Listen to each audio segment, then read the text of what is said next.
Bryony. So for this next session, we are going to focus on understanding the provenance of the materials that we use within our designs. We've split the session into two parts, and you'll be pleased to hear that there's a refreshment break in the middle, but we're going to start with three presentations, and they will focus on where our materials come from. So while embodied carbon has obviously been a key focus of what we've been doing as structural engineers and is important, if we focus solely on embodied carbon, the danger is that we miss everything else that comes with that. And we really need to consider the full impact of the materials that we're using and consider what we might be missing as a result of just focusing on that embodied carbon part. With this in mind, we're going to now explore the hidden costs of material extraction, examining the environmental and social consequences behind the supply chains that we take for granted. We've got three excellent speakers who are going to take us through three different materials. And to start, we have Tom Redfern from Holcim, who will be talking to us about concrete.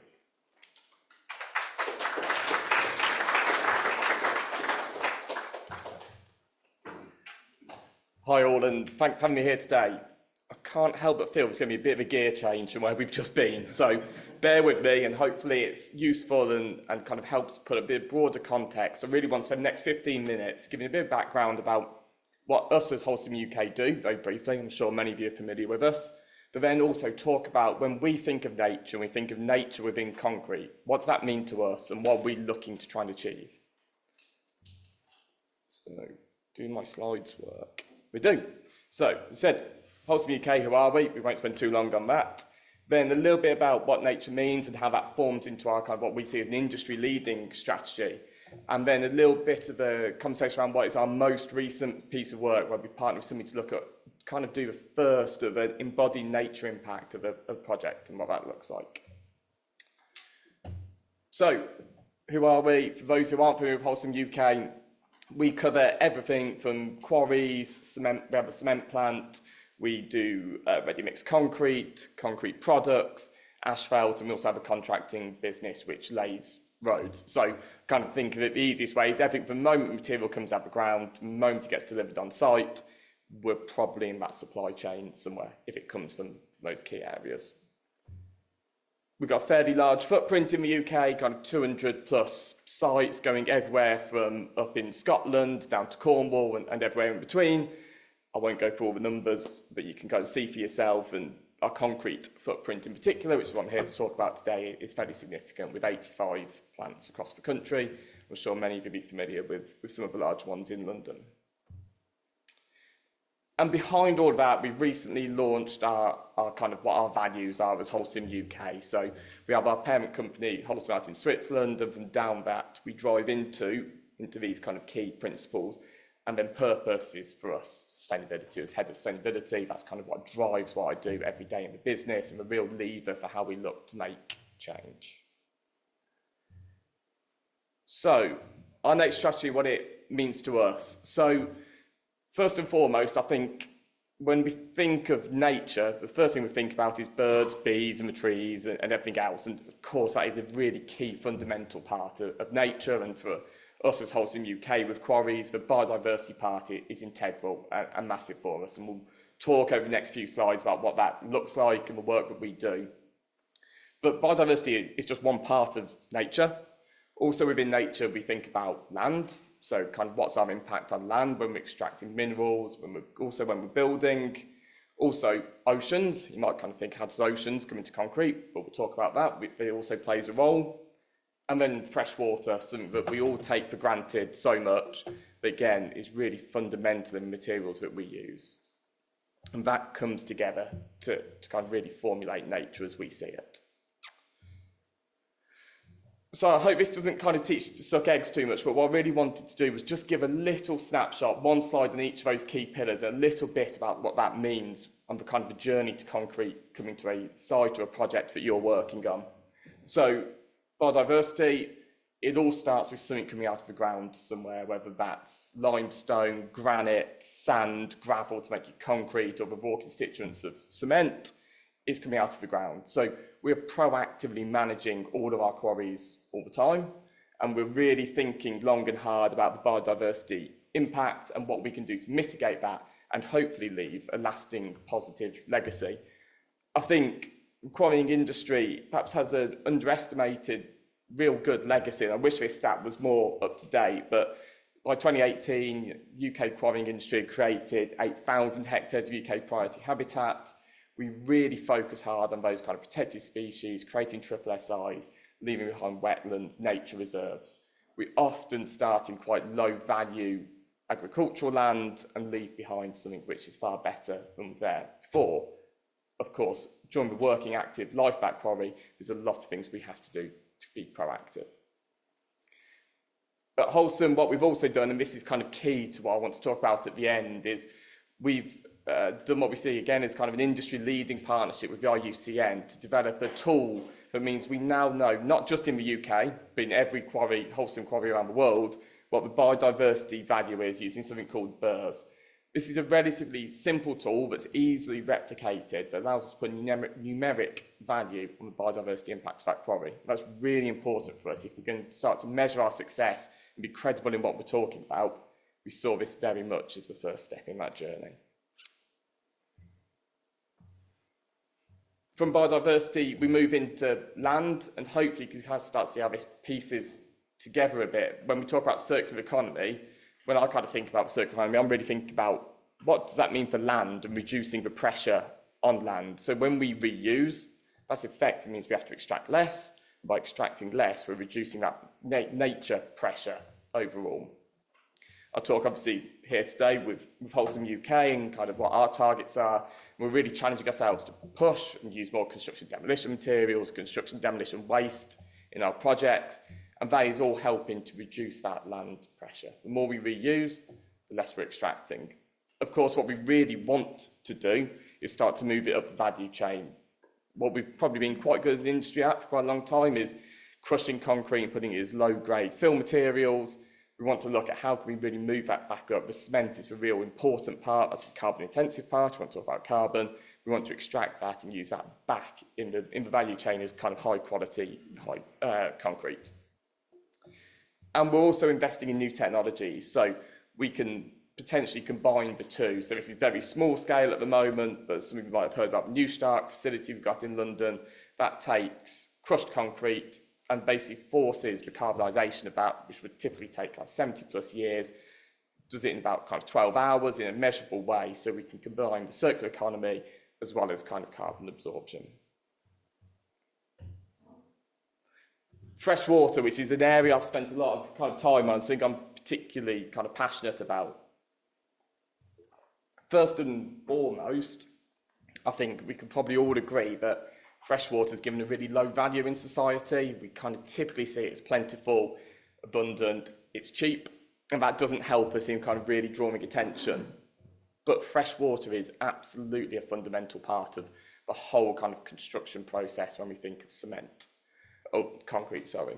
So we use it from anything from washing our product in the quarries, we use it when we produce cement, and we also use it intensely in concrete. And particularly important when it goes into concrete, that water's locked, it mineralises in the concrete, it's locked in it forever. So it's lost from the value chain. So again, we do a lot in this space, but there's so much more we can do. And I think when we come on to the end, what's really important is we start talking about it and start thinking about what's happening about fresh water, how is it used, and what can we do to reduce that.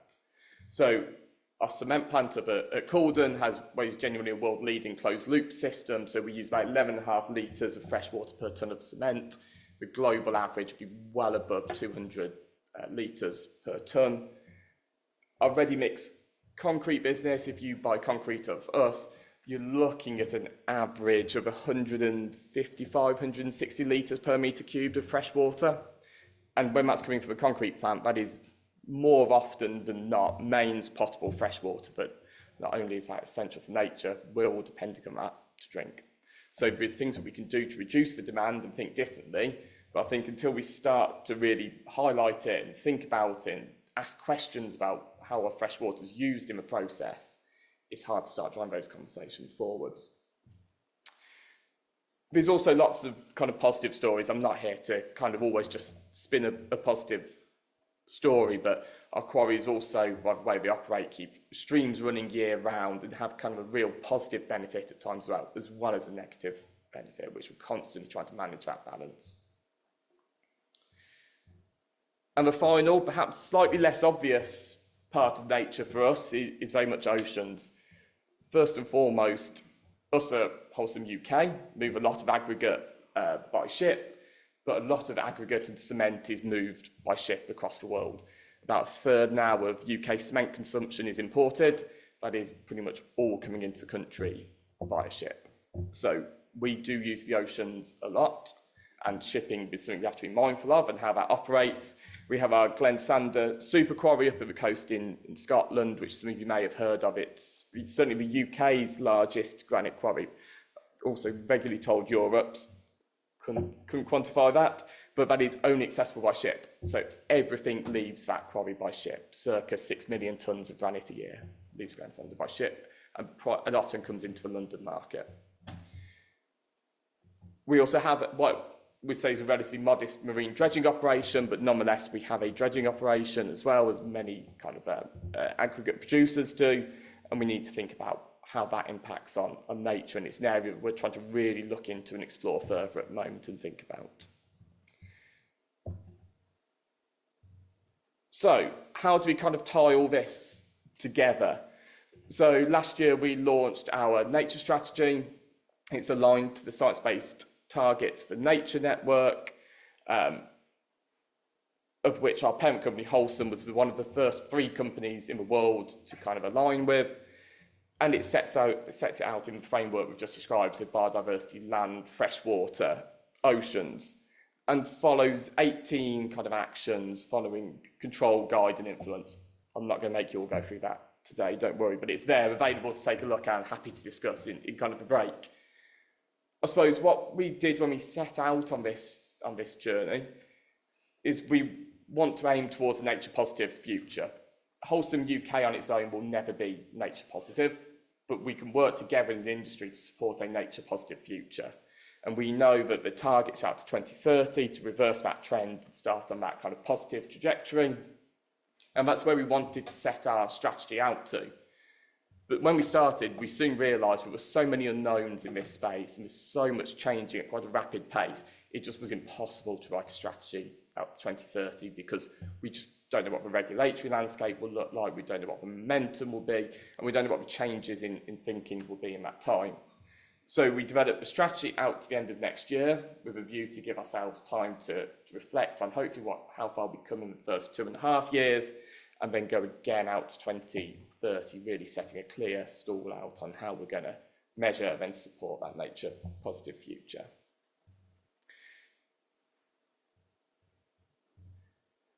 This all kind of led into the most recent bit of work we did, and you'll see really from the slide here, there's still quite a way to go with it, and we're kind of open and honest about that, but we were approached by Greengage, those who you are familiar with Greengage, on behalf of a customer or a client of theirs, to try and do a nature impact assessment on a project that took place in London.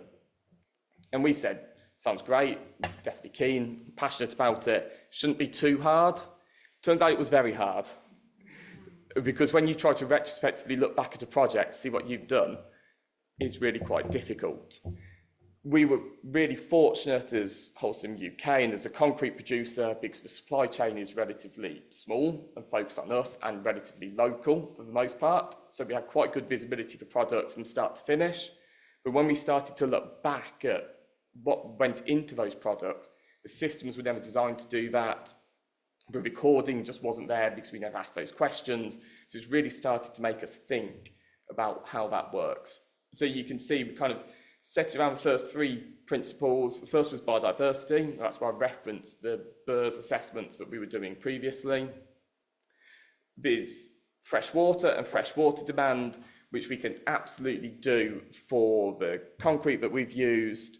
But then when we start to look a bit more into the supply chain, so things like admixtures, there's very little visibility around that. We started to look at EPDs, and these are actual numbers we're really confident in, but EPD data is pretty generic and kind of quite different. So it really just started to create more questions than answers, but was definitely, we feel, kind of a positive start in trying to lead the conversation and trying to discuss in an open and transparent way some of those nature impacts. I've put at the bottom land, this was kind of a historic project. There was no recycled material that went into that, but that could definitely form part of this assessment. And what I really want to get to a point of is, as we kind of discussed at the bottom, the fact that nature, carbon, everything we talk about is intrinsically linked. Yet we keep talking about everything in isolation, and we need to try and bring that whole story and message together to talk about everything, how each interacts with each other, what the impact of that is, and start to kind of work out where we want to prioritise and where we want to put importance. Final note is that really the next step now for us is to hopefully look at a project that's not taken place yet. It'd be far easier to get the data when we know what we want to capture before we do the project, but also to look at how that can support existing pieces of research. So, for example, the embodied biodiversity impacts of construction materials, the expedition-led report. We want to now start to see how this can align with that and start to drive the conversation forwards. So I think I'm about on time, hopefully. That's a real whistle-stop tour of what we've done. Please feel free to kind of catch up with me at the break, and happy to discuss in more detail. There's a Q&As at the end. Thank you very much.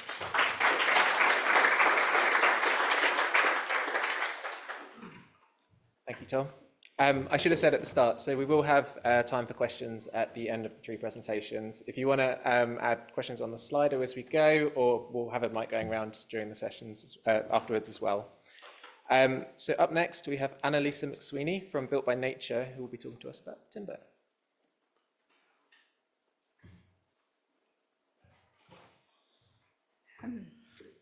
Thank you. So I'm Annalisa McSweeney.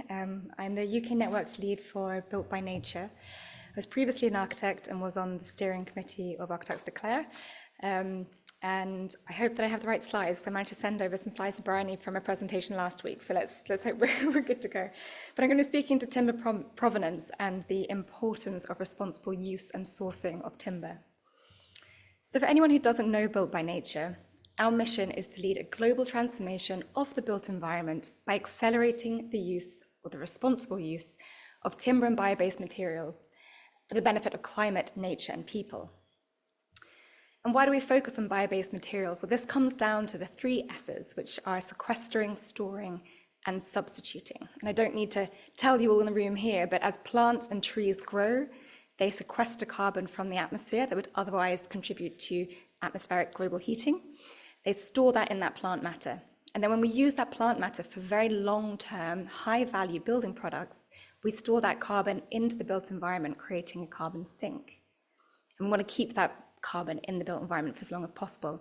And in doing so, we're also substituting higher carbon emitting, extracted, mined materials for ones that are renewable.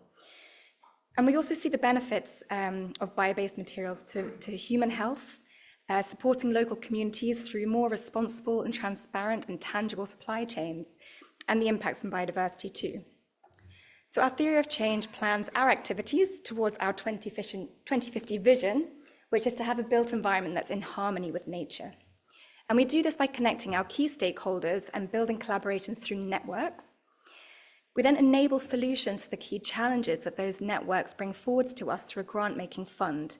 And then we amplify these solutions through the central narrative, ensuring that our message reaches the right audiences.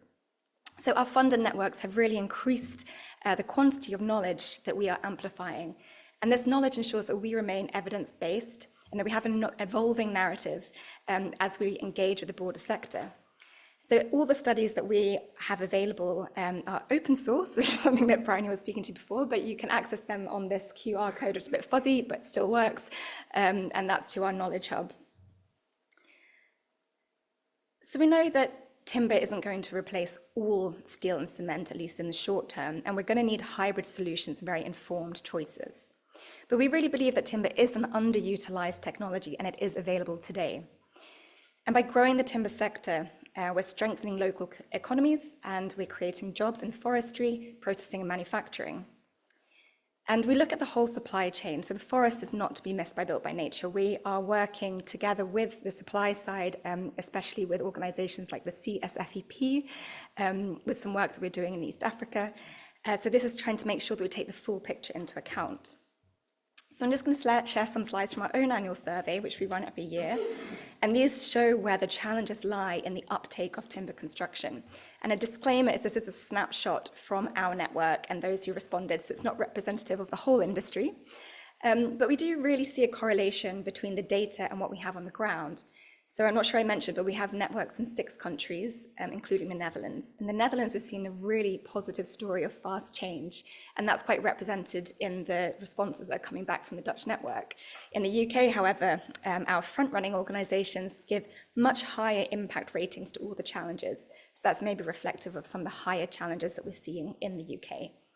Across the board, I've highlighted that fire, unsupportive policy, and issues around moisture have seen relative increases in the perceived challenges in the uptake of timber. Notably, on the very far right-hand side, left view, sorry, carbon assessment and the doing of life cycle analysis as part of project is really coming down as a barrier. So that's quite interesting and exciting. Cost also is up there, but coming down. So the results really vary across our European market. So whilst cost is coming down, across the board, cost remains the highest challenge. But in the UK, it only ranks as 5th, which is quite interesting. So for me, it means that we maybe need to start to change the narrative. We don't need to be selling timber for its good carbon potential, but actually we need to start thinking about what are the cost efficiencies, where can we use material in a way to deliver quicker on site, and actually what those other benefits of using timber that we can start to really push with. Other things to look out for are insurance. So these are coming down as challenges in both Spain and the UK, and supply chain challenges remain low. So this is a snapshot specifically of the UK, and coming up, jumped up 3 places this year, is unsupportive policy and prohibitive regulation, consistently high and increasing. Limited competency, moisture and durability, and these have all increased in rankings of perceived challenges. So the business as usual global demand for timber is set to increase 37% by 2050. And in a scenario where mass timber and man-made cellulose fibre also increases, this could reach 60%. That was the 60 I was after. So whilst timber offers a major opportunity to reduce atmospheric carbon, support thriving bioeconomies, the unregulated expansion of timber use could pose risks.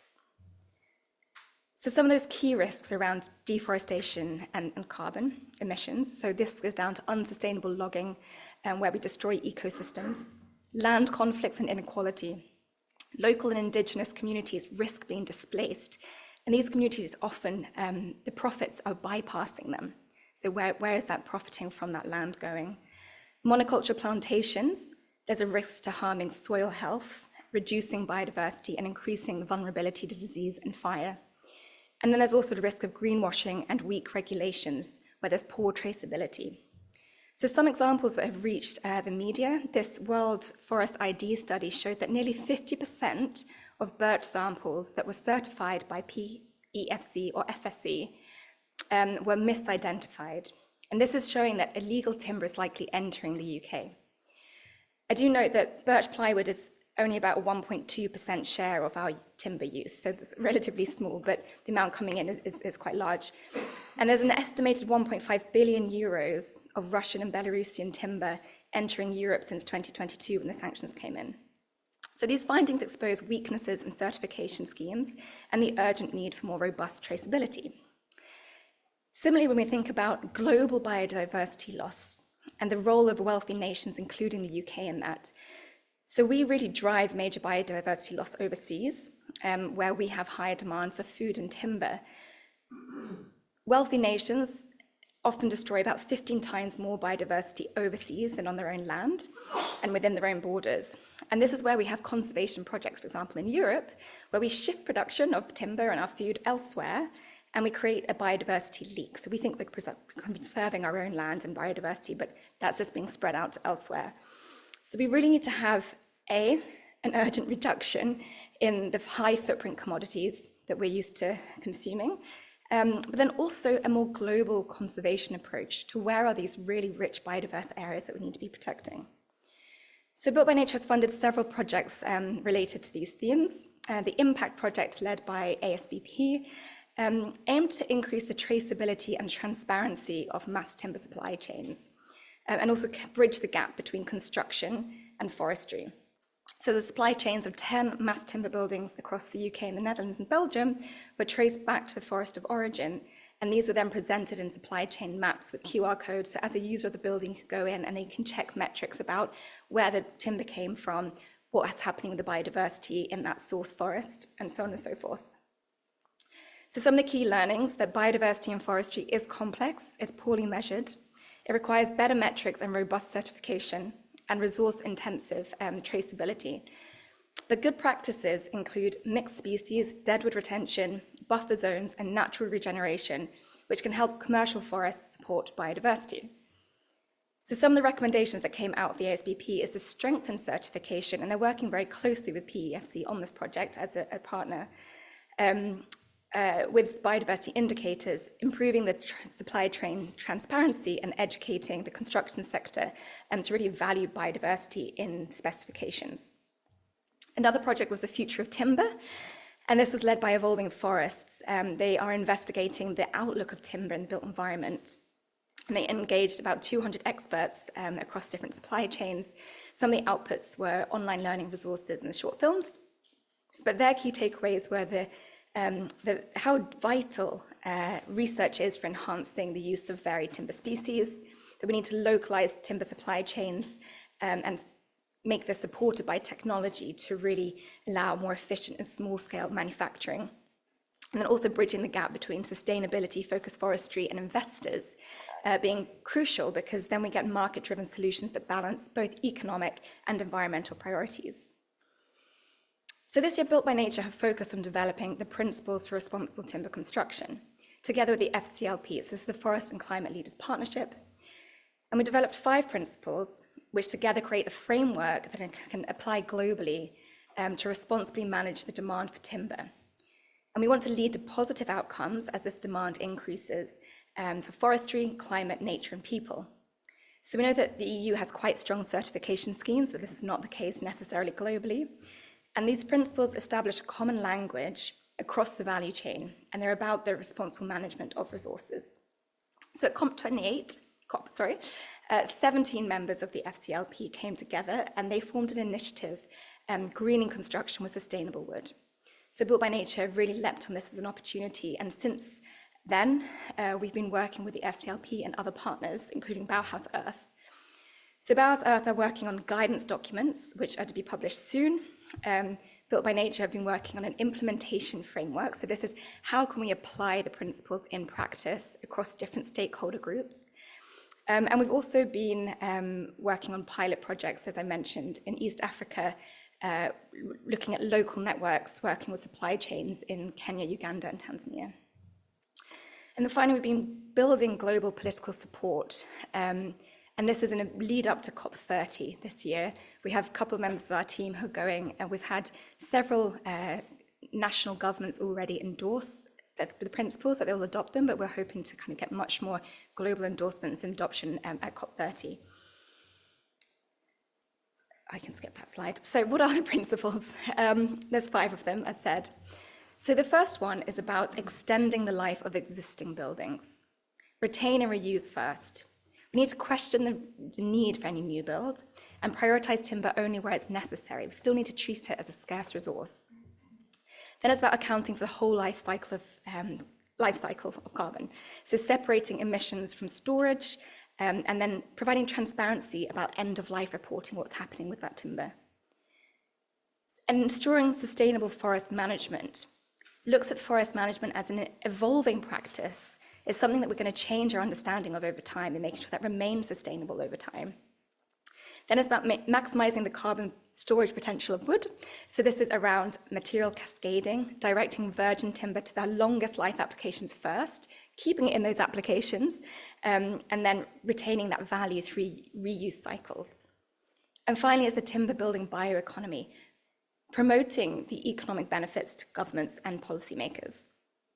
So Built by Nature had a prize this year that was focused entirely on the principles, and the aim was to really show the art of the possible, what's available today, and how can we demonstrate these principles in practice. We received around 400 entries, have an amazing team of panelists, including Kevin MacLeod, who's also a friend of Architects Declare, we all know. But the winners are to be announced at our own summit that's taking place on Thursday. But we received projects from around the world. I thought I'd just share a couple of case studies of the shortlist with you. So firstly, Heartwood is a pioneering timber housing building in Seattle. So it's the first US building that's completed under a new type of timber codes. It delivers 126 workforce housing units. The regional timber sourcing supports low carbon supply chains and local economies. And the mass timber structure enables shallow foundations, reducing concrete use. I'm reading this, sorry, because I don't know this project very well, but it has a steel-free beam-to-column joint, and this cuts structural costs by about 11% and lowered the embodied carbon. And they also developed quite an innovative 2-hour fire-rated timber joint system with their partners. La Maison de la Réserve is a low-impact education hub in France. It's a 2-story facility built without any concrete foundations. They host workshops, exhibitions, and public events all around the environmental transition. It's constructed from local bio-based materials, including wood, straw, earth, and cellulose. Features such as the windows, flooring, and fixtures are all fully reused from previous projects and fully dismountable assemblies. And then bioclimatic design includes solar chimneys, trombe walls, and green facades. Then we have the Living Bridge. So this is a 180 square meter green school in Bali. It was built together with students, their parents, and local craftspeople. It replaces a former recycling hub. It fosters regenerative education through very hands-on collaboration. So the students aged between 15 to 18 engaged in design and construction, so they themselves gained those practical skills. And it was built with over 300 heat-bent bamboo pieces, terrazzo that came from crushed glass that was sourced on site, eco bricks, lime plaster, and they also have mycelium panels. So the majority of materials were either recycled or sourced from the site itself. And then finally, we have the Daji Koti, which is a mixed-use building for hospitality, education, and recreation. And it's the first multi-story use of the Daji Davari timber stone system, which is normally a single-story system. And this really revives ancestral and Himalayan techniques for seismic resilience and low-cost construction. It's built with 70% reclaimed timber, and this came from a 100-year-old Katkuni house, and the rest of it was legally sourced, which we're very pleased to hear was in their description. But it uses local stones, mud plasters, and a dry construction that's also fully disassemblable. And then with passive design, they have eliminated the need for any mechanical heating or systems. And it really empowers artisans and kind of fosters this eco-tourism connection to cultural continuity. So I've mentioned a bit about the principles. There's so much more to them. You can scan this QR code and get some more information about them. We currently have over 230 industry endorsements, and we would love to build on that because we are taking these setters to COP, and we're showing the industry support for it with the aim to engage with governments to start to adopt them into national policies. So if you'd like to endorse, please scan the QR code and you'll find a link there. Thank you very much.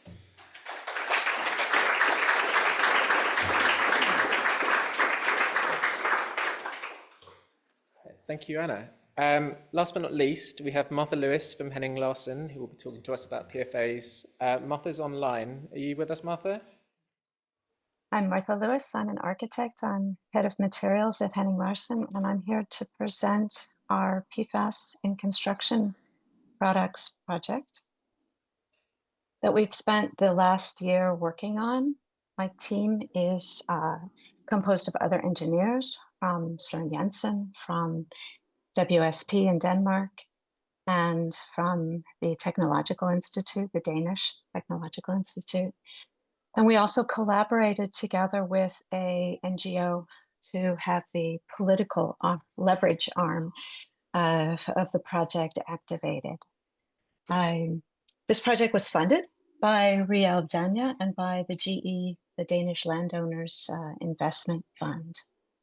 And just to make certain we're all on the same page, what I'm talking about today are pair and polyfluoroalkyl substances.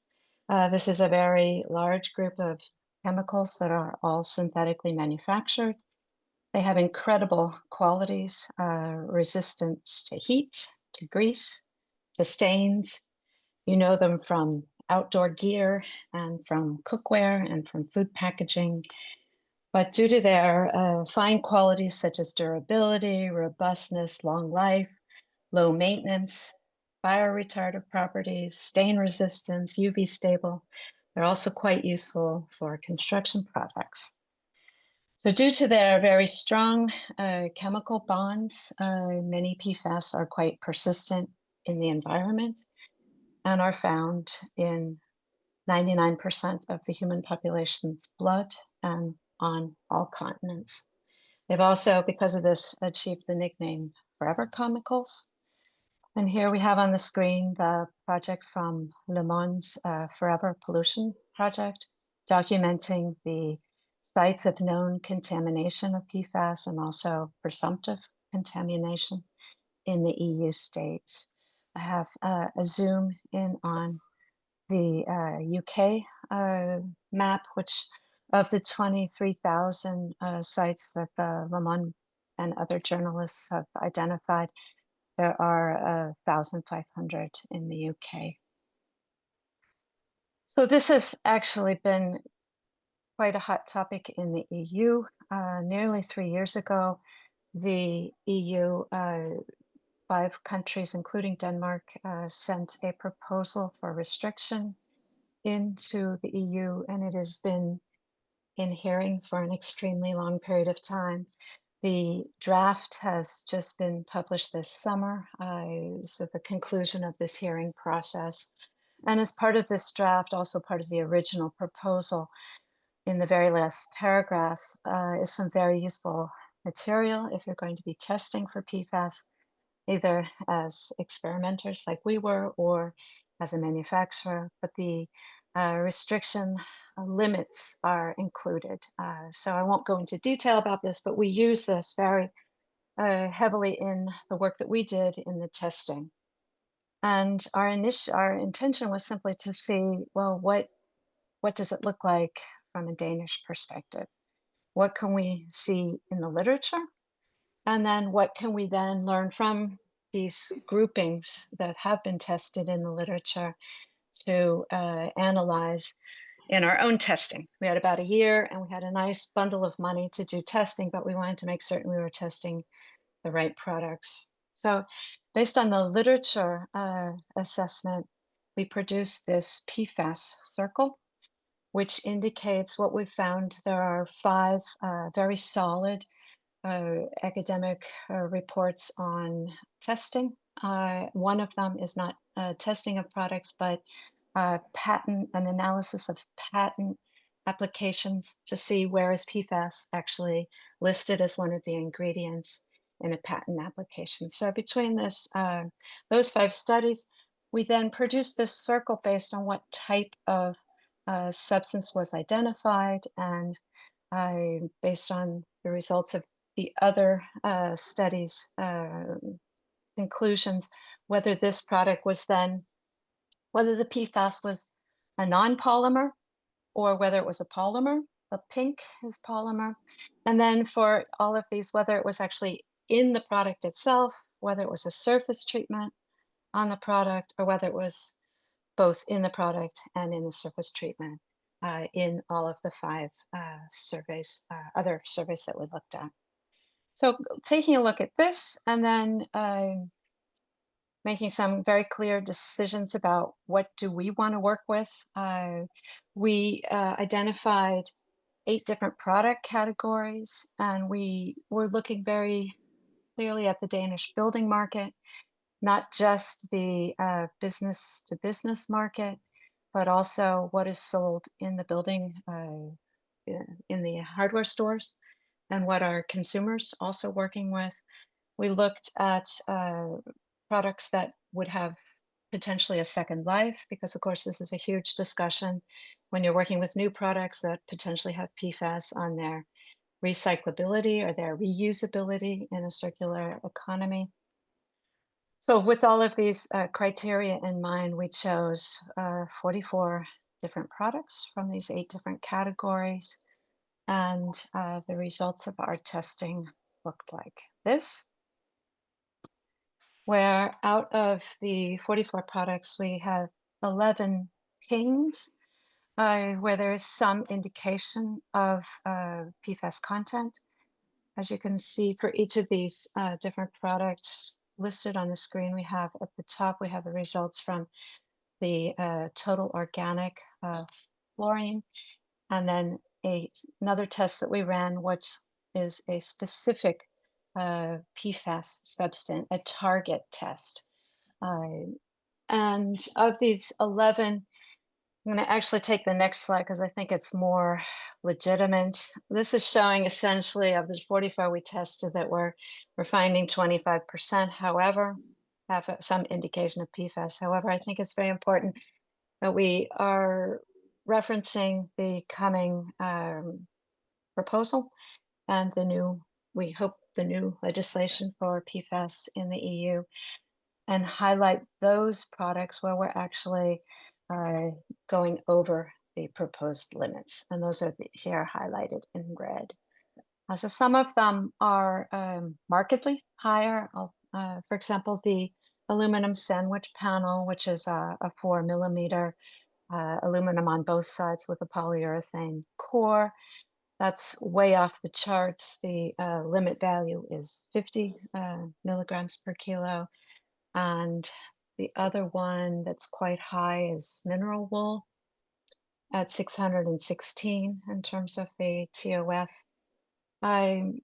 It's noteworthy to point out that we work with Eurofins and selected the tests that had that could hit the most PFAS substances, and that was a total of 69 substances that were tested for in our target tests. That's 69 out of a total of 12,000 PFAS substances that are registered. So we're confronting a testing situation where it's not entirely satisfactory. You would really ideally like to be testing for a lot more. It's impossible for us to conclude, even on the products where we're not hitting any level of organic fluorine content or hitting a target, that it's PFAS free. So this terminology PFAS free is something that green marketing claims should be very cautious about, because it's given the testing mechanisms that we have today, it's simply not possible to declare your product PFAS free. We then revised our PFAS circle and indicated with the red lines mapping into the whole landscape of other testing initiatives. We were mapping in where our Danish test has found indications of PFAS.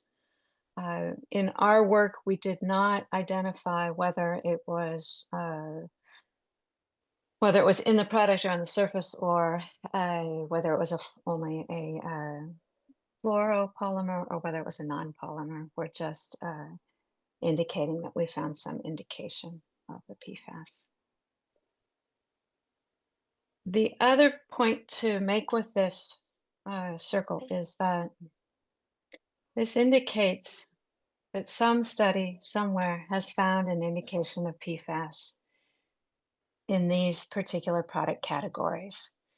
But it's not the same as saying that for example, all asphalt roofing has PFAS. This is something that we are trying to be very clear about, that what we're opening up here is the discussion for the manufacturers need to be very clear about the documentation that they come with their products to indicate that they've done certain testing, and that certain testing has indicated no additional PFAS content.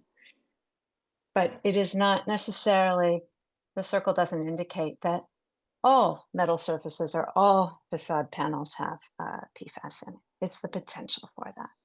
The other thing I want to be very clear about is that our work, the scope of our work did not include F gases. We were only looking at, we looked at actually articles. So we also did not look at chemical mixtures.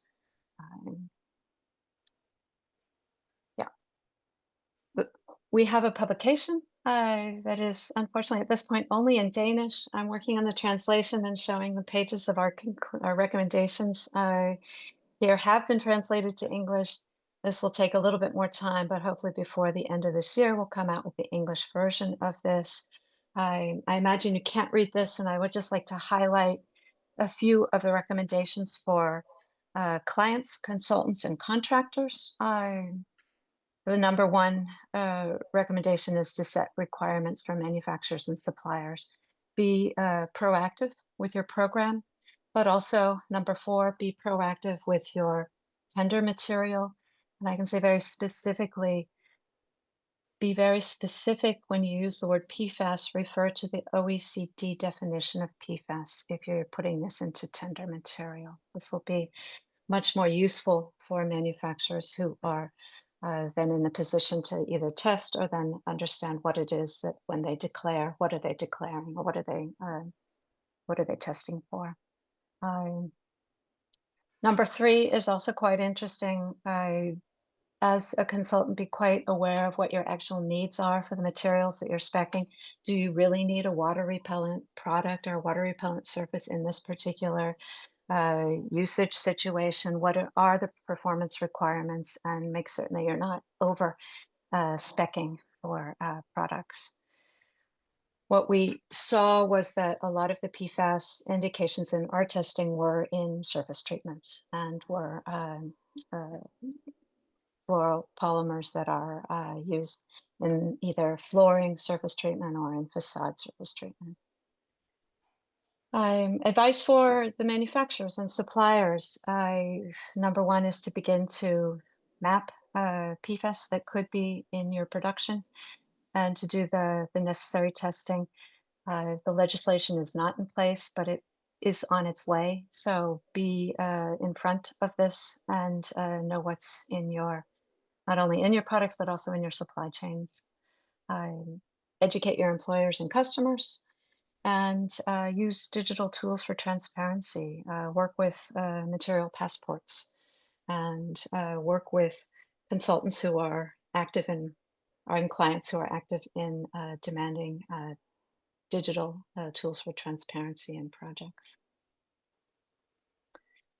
So this project, I will say we did not reveal any names, any product names. That was one of the conditions of the terms of our initial project agreements with each other in the project team.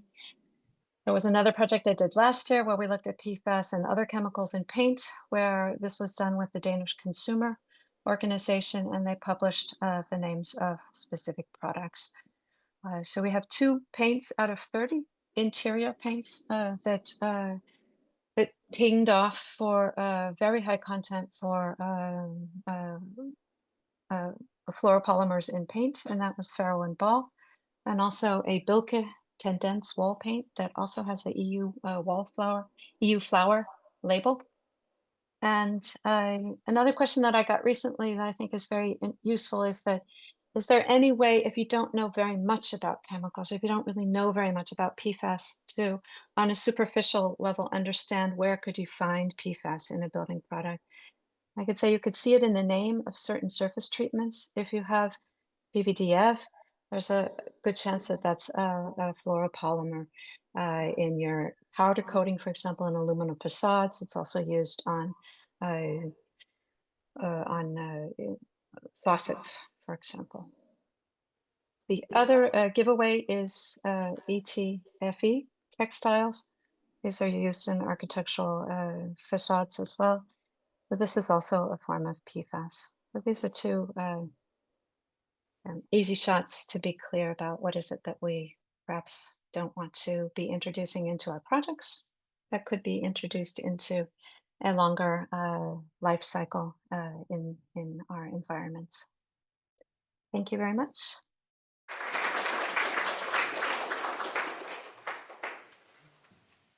Thank you, Martha. So if I can welcome Tom and Anna maybe up to the front, we can do some questions. So any questions in the room? I'll have a look at the slide in the meantime. One from me. So, to the two of you in the room. So, Martha gave some really good advice about what we as kind of morally conscious engineers can do to try and kind of advocate for a lot of things you were talking about. Is there anything from your two perspectives that you'd like to add to that in terms of your particular areas of interest? I think, so specifically thinking about what we talked about today in terms of nature is start asking questions. I think the only way we can all come together to kind of drive change is to ask those questions. I mean, I'm the voice within inside Wholesome UK and really promote and push that, but if our sales teams are hearing that, our senior managers are hearing that from clients and designers and architects, it just kind of amplifies that conversation, and that's what starts to really drive change. From my perspective, I think the principles for responsible timber construction, I mean, they can be applied to any material, really. Those principles are aligned with a lot of other sustainability principles, using what we have, treating resources as scarce. But what we've been developing at Built by Nature, I mentioned, is specifically an implementation framework. So I don't think I spent too much time describing our work at Built by Nature, but we work historically predominantly with demand-side stakeholders, of which designers are quite a broad category, including architects and engineers of all sorts. But if you want to get involved with the development of that implementation framework, then that's a really great way to kind of get that on board. But it really is going to give signposting, tools and actions as to how we don't want this to be an additional thing for people that have to do, like another tick box, but we're trying to find where the overlaps are. When you're looking for your BREEAM certification, how are you doing that also by aligning with the principles? When we're speaking with developers, who we also have as close stakeholders with us, how are they putting those into employees' requirements and specifications? So this framework hopefully will help to embed and and to allow the use of the framework by structural engineers. Yeah. Thank you. Martha, appreciate you covered it in your presentation. Is there anything you'd like to add on that topic? I'd actually like to ask a question because I found that the Built by Nature presentation is really touching onto a really difficult subject for architects, and that is, what is your specific recommendation about certification? Because we have for years relied on PEFC and FSC, and now are hearing one expose after the other of their difficult sustainable forest managements. What do we do? Well, I think as much as we can, when we start to localize supply and we start to make those supply chains very tangible, then we can really understand where, and this is why I think we can have this conversation around timber, and it's so unique, is that actually using bio-based materials, they often can be very locally sourced, and it means that we can be connected to the people, the communities, the kind of the ecosystems that we're sourcing that material from. So one thing is to try and source as locally as possible, and I think some of those examples that we had in the case studies from the prize really show globally the potential to do that. But I think that certification is good, and it is good in Europe compared to where it is in other places. We are engaging. We know that PEFC have worked very closely on that impact project, for example, and they're putting out surveys now to ask where there are shortfalls and where there's the perceived shortfalls. So I think that they're becoming more and more robust as well. And ensuring chain of custody, there's things that we can put into specifications, again, that are going above and beyond in what we're asking for. Whether it's EPDs in some cases and carbon content, it can also be looking at proximity to the site, or it could be looking at the biodiversity impacts and starting to ask after those metrics. I think the more that we talk about them, the more they'll become commonplace and used. And I do think that certification will get more and more robust. Thank you. Any questions in the room? Okay, I will jump to the slide. It's an interesting one for you, Tom. So there's been a lot of reduce and reuse. Does Wholesome have a vision for a scenario where mining and extracting raw materials is not an option at all? Ooh. So, I mean, I think Wholesome Global and Wholesome UK, our vision is clear and our commitment is really clear on a circular future. So we've got ambitious circularity targets, we're investing at scale in reusing more, work out, as I said, how to move concrete up the value chain, not just put it back in at the bottom. I suppose we've got to sit here probably also a bit of sense of maybe realism, if that's the right word. In the UK, we're well developed. There's still a lot of building to take place in the rest of the world, and we see that coming. We've got to balance all the differences, haven't we? We've got to make sure that what we do is making the right decisions at the right time, using the right materials. There's probably going to be for a long time a place for concrete and cement. Yes. We heard about Russian and Belarusian birch. There are two horrific places which have been destroyed, parts of Ukraine and crucially Gaza. There will be rebuilding at the right time. Do these not present a huge opportunity to demonstrate, the technologies that you're talking about? I mean, they're already planning the reconstruction of Gaza right now. Absolutely. I would hope that my counterparts in other parts of the world are absolutely kind of championing and lobbying that. It's a massive opportunity, especially when we talk about circularity and reuse. It presents a massive opportunity out of a very kind of sad situation. Any others in the room? So another question from online, this one from Martha. How can designers balance the requirement to design for durability and resilience with the use of PFAs containing materials?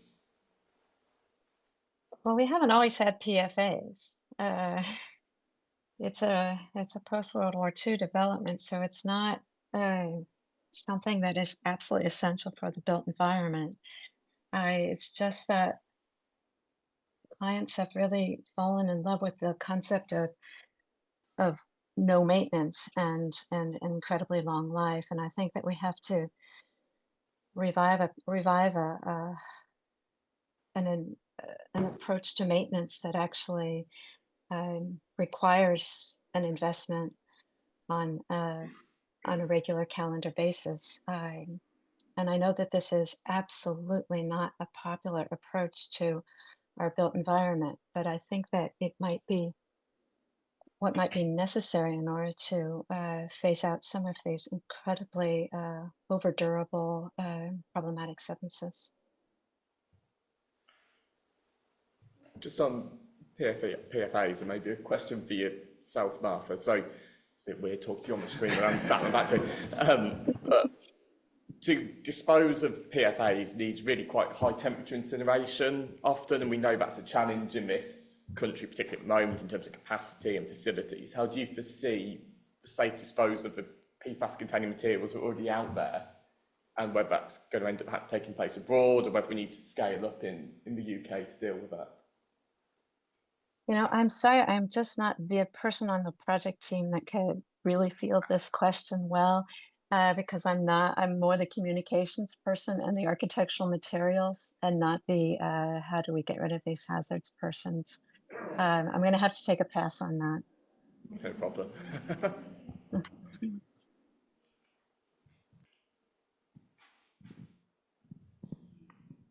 Thanks so much for that, Martha. I think it's really important to raise awareness of the impacts of toxicology in construction materials, and I think that's something that generally built environment professionals don't have a handle on, and that's because we already have to consider quite a lot. We've got a lot of rules, as we've established today. But maybe could you just share what are the potential impacts to the health of humans and the natural environment if we don't act? Yes, there's a long list of health issues associated with PFAS. If I just start with the human level, liver and kidney cancer as an endocrine disruptor, some connections between fertility rates and PFAS, and also obesity and connections with PFAS. There's several studies on that.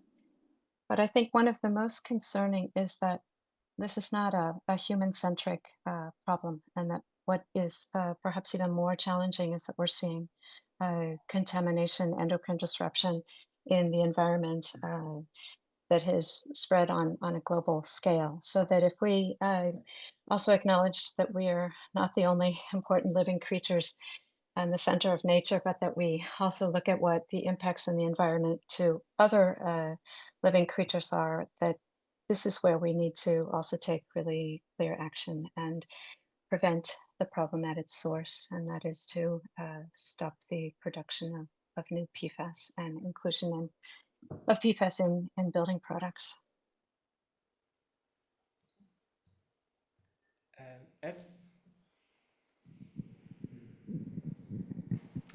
Thank you. Hi, thanks for all three of those presentations, super interesting. You've all spoken, I thought, quite refreshingly about the challenges around regulation, right? Limitations of testing, limitations of what you get versus what it says on the label. In the meantime, like the last nature-based investment sort of talk I went to, everybody, I get this all the time anyway, all the client-type people say, we can't do any, guys, until there's regulation, we can't do anything. Otherwise, there's not a level playing field. How do you see that balance?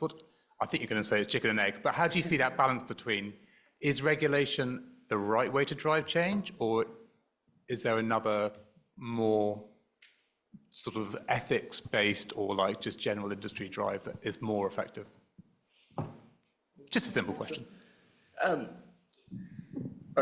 Chicken and egg is perhaps we get out, isn't it? I think we've got to start driving the conversation first, and if we start asking the questions and driving the conversation, that forces change and raises awareness. In time, that changes regulation, and I think we can all sit in here and we're perhaps easy to sit in a little bit of an echo chamber and think the same things. Ultimately, regulation does give a backbone, doesn't it, and a basis to everything that we do. But I think to get there, we've got to start having conversations like this and having conversations outside the room to start to drive that change. I mean, many people in the room here have been trying to engage with, advocate and change regulation on many issues over a long time. The problem is so many issues are so political and they just get swept up in political cycles, and it's entirely frustrating. So whilst critical, and we still try to engage, where government are very concerned about second-order effects and their political priorities around growth, housing delivery, and these things, there's a mismatch. So actually, speaking the language of the market is where Built by Nature is partly focusing, apart from engaging with governance. So I said that we have demand-side stakeholders. If we can shift the demand, if we can speak to those benefits, so I spoke to just some of the benefits with building with timber. You can have faster off-site construction. You can lead to cheaper costs and less time on-site, obviously.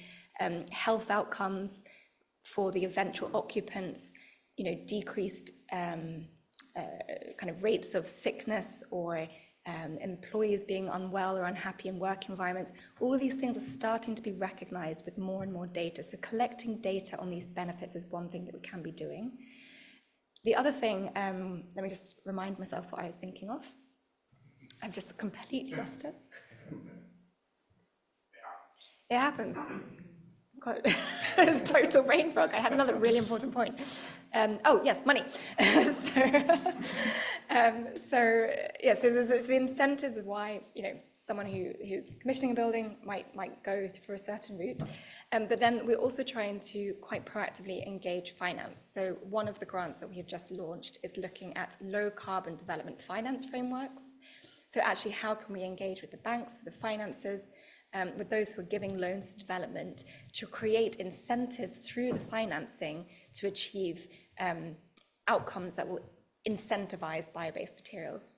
So not looking only at the kind of the EPC ratings that have been quite acknowledged and are put into green financing now, but how can we start to embed other things like the health outcomes and the embodied energy in those materials? So yeah, basically creating those incentives for the market is, I think, really key. May I think that public awareness in the case of synthetic chemicals and PFAS has actually played quite an interesting role, because that's not regulation, but it is a very important demand and a pressure on the market. Many building products are used by consumers as well as business to business. So I think that that's hugely important. I applaud seeing consumer report investigation into PFAS in anything that is used in in your baby's room, on the wall, in your kindergarten, on the floor, that kind of review of products. However, I will say that I sincerely hope that this PFAS regulation proposal comes through the EU and doesn't get swamped by the deregulation atmosphere. As I have seen in Denmark with our regulation regarding CO2 emissions in buildings, it makes a huge, huge difference. And we're seeing a huge change in how buildings are coming together in Denmark today than we saw before 23 when our building code changed. So I hope to see a similar initiative happen with PFAS in building products through the new coming, hopefully, EU regulation. Yes, what's your pink shirt first? And... For the timber question, have you looked at laminated bamboo products? Because I know some years ago the Malaysians were looking into research on that, beams and columns, and that's a very quick, fast-growing medium and very sustainable. So have you looked at that at all, include that? And one question for on the Wholesome, what fuel do you use your, I presume you charter your ships, but what fuel do your ships burn when they're transporting? Okay, thanks. I'll just answer quickly first. So as Built by Nature, we're advocating the use of all bio-based materials. I was focusing on timber today as part of the topic discussion. I mentioned the prize we had this year was focused on those principles. The prize that we ran last year was much broader, looking at all bio-based technologies to really assess the landscape of what's coming forwards. And some of the prize winners were bamboo products, laminated bamboo products. And it's, for us, again, it's contextual. It's where are these materials best used in terms of within the building and geographical as well. So we would definitely advocate, and we have lots of people who are looking at bamboo within our wider network.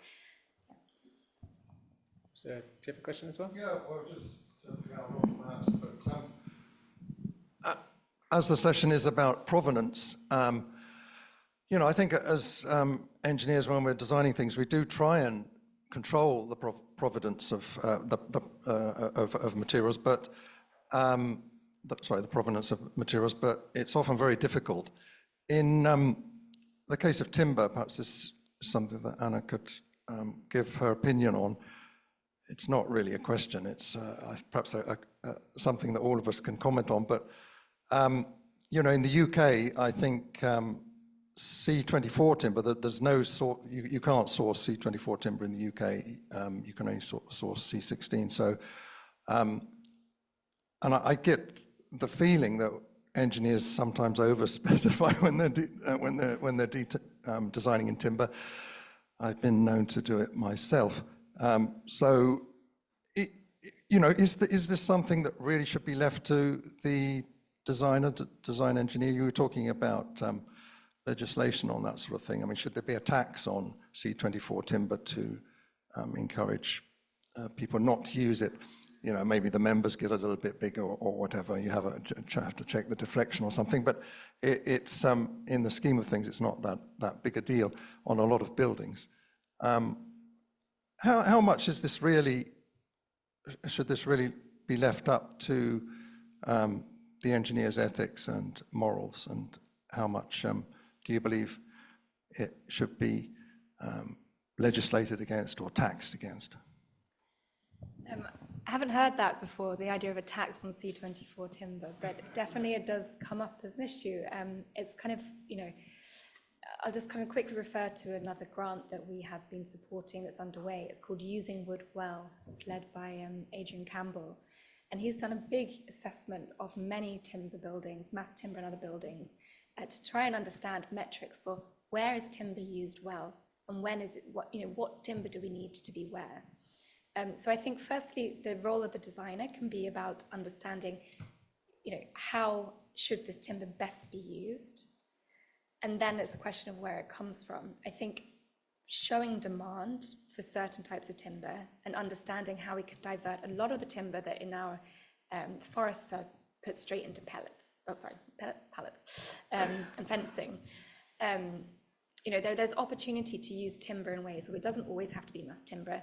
But you can make mass timber without having C24 because you can put together smaller elements of timber. So I think the balance of demand, understanding species, what its best use is for and its best application, I think those are roles of the designer for sure. But then I think we do need kind of centers of excellence, and we do need leadership, and we do need to have a kind of a higher strategy to understand what we should be doing with our timber, enabling that we have the skills and resources and the infrastructure to use it to its best advantage. And that might mean we need to look at how we grade it and those gradings that we're used to using. Yeah, it is an interesting one, isn't it? It's probably a bit of a nerdy ethical question. Perhaps Roger could give his view as well. But if we do decide to use stronger timber, which we know has to come a long way, or we really should be trying to use UK timber. Do we go into the naughty corner, or should we feel guilty about that?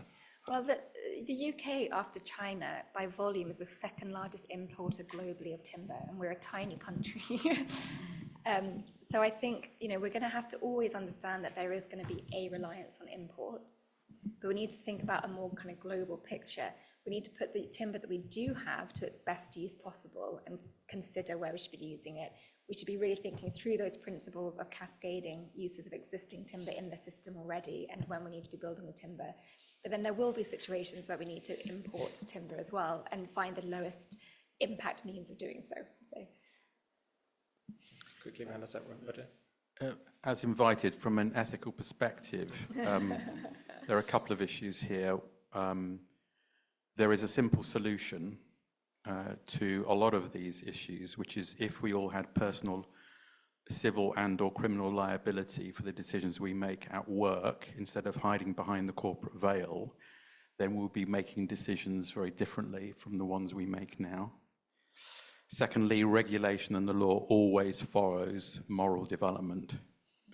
And how long have we got? Can we afford to wait for regulation to catch up? And the final thing that I learned from all of my time with banks and other financial institutions is they all play regulatory arbitrage. So we do not have a global standard for many things, and it sounds like we don't have it yet in your areas. So while we're seeing deregulation in the US, we're not sure where it is in China and India. Is the UK and the EU really going to go for it from a moral perspective? Or actually, are we going to see a slowdown or even the reverse of regulatory standards? Is a ditch of despair type observational question. I'm supposed to respond. Just to kind of follow up from a concrete perspective, we benefit from a long time having a really local supply chain in concrete. I mean, probably the furthest the stone has come is Glen Sand, and most of it's probably come from Somerset into London, sand and gravel, similar distance, and then cement maybe from our cement plant at Calden if you're buying from Wholesome. But that's definitely changing. I think I said in my presentation now, a third of all cement import is coming from outside of the UK, or a third of all cement used, and that's driven by cost a lot, and that's where regulation is going to be so important, particularly CBAM, so the cross-border adjustment mechanism for carbon and carbon taxes. Without that, we just won't be on a level playing field. I mean, we're investing hundreds of millions of pounds into carbon capture and storage to make net zero cement of the future. If that all comes to cost, and if we can import cement at a far cheaper cost, it undermines the whole case. Right, I might have to cut us off there, just conscious of time. But, so big thank you to Tom, to Anna, and to Martha for their presentations.